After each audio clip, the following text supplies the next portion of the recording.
is going on, ladies and gentlemen?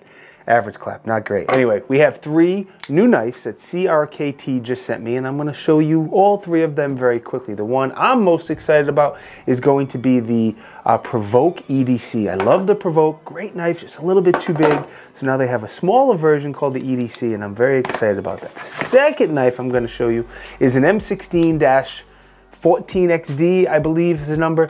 It's a much bigger folder, but look at the colors, man. The brown and the bronze, and good looking knife. The last is going to be the HZ4. This is a fixed blade. Again, really good looking knives that I want to show you guys today. The other CRKT, can't speak today, came out with a bunch of new knives. The other one I want to direct you towards, they have some out the front automatic knives that look really good as well. I didn't get my hands on one of them, but they look good. You may want to check them out. We are going to start with the Provoke because I think that's what most people are going to want to see.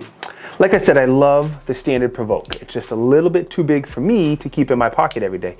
This knife actually lives in my Vertex sling. In the summertime, I do a lot of off-body carry, and this knife is always in my Vertex sling. That's why you see it covered in beach sand if you look in all the crevices.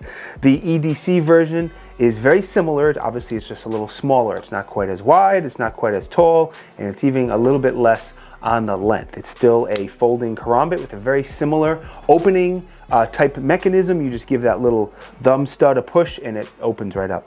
The release is in the same spot, but you push the opposite direction. I don't know if anyone's gonna care, but the standard Provoke you push up towards the blade, the EDC you push down.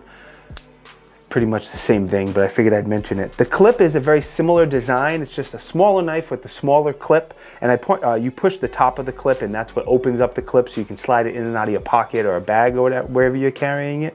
It's a very flush fit design, which is nice. I just wanted to point out, if you're wearing like work pants or any pants that have a very reinforced seam on the pocket, like these cool pants here, it may be very difficult to get this small pocket clip over that very big pair of jeans or anything like that. Anything else will be fine.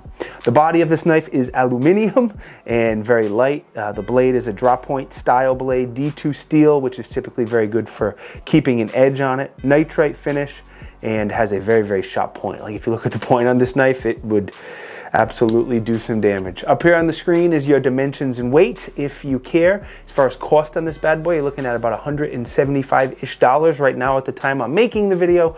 And of course, I'll put some links you know where if you want to check it out. All right, next up, let's chat about the M16-14XD. Look at it next to my Sig M18. How sexy and how nice they did matching the colors between the burnt bronze and the tan, and just, that's a perfect knife to carry with that gun if you have an M18 or an M17. Anyway, like I said in the opening, this is a good sized knife. You're looking at about 9.3 inches when it's open, 5.3 inches when it's closed, and the weight is about 5.3 ounces. The handle is made from grivory material. It has like a steel, insert steel liner on the inside. Grivory is kind of like a nylon-esque material if you're not familiar with it. I've had several knives that have been made from grivory, and they've all held up really well. The blade is a Tonto style blade, also made from D2 steel, so it should hold an edge pretty well. It has some serrations on the bottom of the blade if you need to cut anything. On the top of the blade, it does have some jimping to help you get a little bit better grip. Your lockup is going to be a crossbar lockup. Crossbar lockups are pretty simple, very strong. They've been around for a very long time. You're probably like me, you probably have a bunch of knives with a crossbar lockup. Inside that mechanism, it does ride on ball bearings, and I will say this is a very smooth knife for a knife that is not terribly expensive.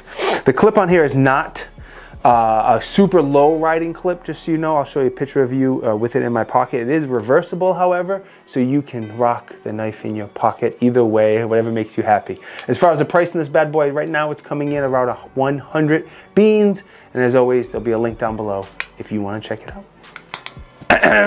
All right, last but certainly not least is the HZ4 fixed blade. I said it a few times, but what a good looking knife. Out of all 3 of them, I definitely think this is the best looking knife in my opinion. A lot of the reason is going to be the blade. It has a Japanese style full tang blade, and I just think the looks are so good looking. With that full tang, it should be a little more durable as well. It's made from carbon steel, SK5 carbon steel. It does have that same nitrite finish.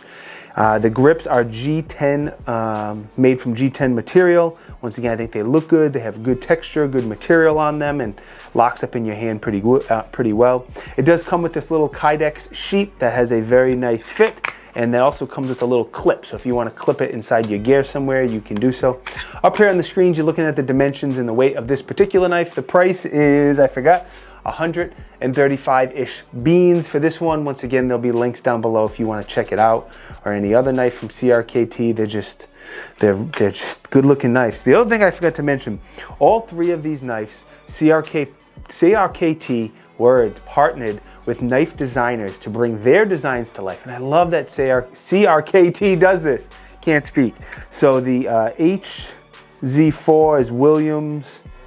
The M16, don't get old kids, is Carson. And then the Provoke is, who makes the Provoke? Who designed the Provoke? I know his name. Causwell, Joe Causwell, maybe? Either way, I think it's cool that CRKT does this because there's cool knives, just like the Provoke, that would probably never get mass produced if it wasn't for a company like CRKT partnering with these cool knife designers and bringing their ideas to life in a mass production scale. So I love that they do that. One of my favorite things about the company. I've had a bunch of CRKT knives and they're always in my EDC rotation. I think my favorite one is, actually I don't think, I know for sure, my favorite one is the Provoke. Out of the dozen CRKT knives I have, the EDC Provoke might take its spot as my favorite knife to carry because I can put it in my pocket and I can put it in my Vertex bag when I'm off body carrying in the summer. So I think that one knife can kind of rule it all. The other thing I want to mention, this is the way I carry it. I don't know if this is going to help anybody, but I have it in my right pocket. I clip it into my right pocket and I use my trigger finger and I pull it out of my pocket. I stick it through the thumb stud, through the thumb loop, through the front, pick it up, and then that's the easiest way for me to deploy. I saw a video of somebody with the Provoke who picked it up with their thumb and then spun it around in their hand, and I'm like, that's not a smooth motion. So scoop it from the front, push the thumb stud, and it's deployed and you're good to go. Anyway, done talking. Thank you to CRKT for supporting this channel. Greatly, greatly appreciated. The biggest supporter of this channel is Natchez. Natchez has hunting, fishing, camping, pew-pews. They have a ton of knives. I don't know if they have these specific ones. I haven't checked, but they do have a ton of knives. If you're looking for any of that stuff, Natchez is a great place to start. They're always having good deals, so thank you to them. Thank you to CRKT. Most important, thank you for watching. It is truly appreciated. If you think I deserve it, subscribe. If not, I love you. I'll see you in the next video. Be good. Stay blessed. Peace.